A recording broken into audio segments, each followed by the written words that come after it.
অবশ্যই দৃশ্যমান কাজ কাজ করা হবে। তার উদাহরণ দেখেন, গত 2 ঈদে ঢাকা মেট্রোপলিটন পুলিশ গুলিস্তান বা ফুলবাড়িয়া থেকে সদরঘাট পর্যন্ত যাওয়ার রাস্তা কিন্তু ক্লিয়ার রেখেছিল। এখানে যানজট হয়নি, যানজটের কোনো রিপোর্টও পাওয়া যায়নি।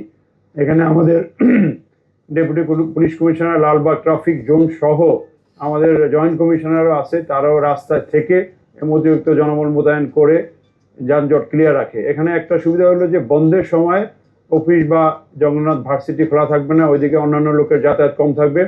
আমরা যারা লঞ্চ যাত্রী তাদেরকে প্রায়োরিটি দেওয়া পার করানো হবে।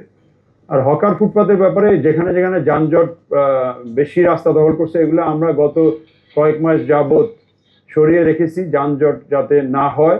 যতটা সম্ভব আমরা যানজট মুক্ত করার চেষ্টা অব্যাহত আছে। আমাদের নিয়মিতভাবে অতিরিক্ত ফোর্স মোতায়েন করে, ক্ষেত্র বিশেষে আমাদের জুডিশিয়াল ম্যাজিস্ট্রেট মোতায়েন করে এই হকারকে আমরা নিয়ন্ত্রণে রাখতেছি।